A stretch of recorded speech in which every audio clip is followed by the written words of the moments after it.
ఇరాన్పై America మరోసారి దాడులకు దిగింది. దక్షిణ ఇరాన్లోని క్షిపణి కేంద్రాలు, సీమైన్ అమర్చే బోట్లను లక్ష్యంగా చేసుకుని బాంబు దాడులు చేసింది. ఈ మేరకు యుఎస్ సెంట్రల్ కమాండ్ ఓ ప్రకటన విడుదల చేసింది.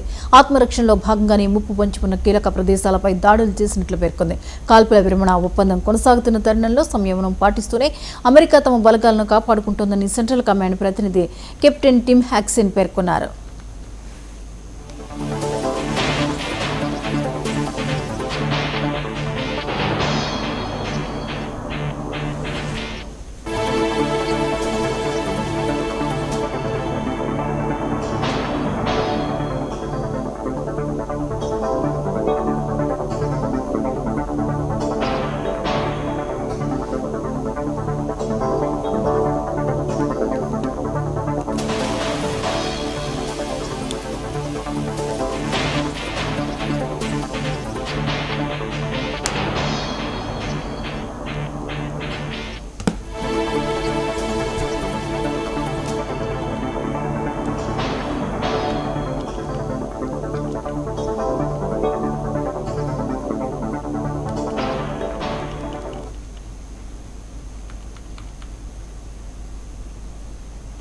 ఇరాన్పై అమెరికా మరోసారి దాడులకు దిగింది. దక్షిణ ఇరాన్లోని క్షిపణి కేంద్రాలు, సీమైన్ అమర్చే బోట్లను లక్ష్యంగా చేసుకుని బాంబు దాడులు చేసింది. ఈ మేరకు యుఎస్ సెంట్రల్ కమాండ్ ఓ ప్రకటన విడుదల చేసింది.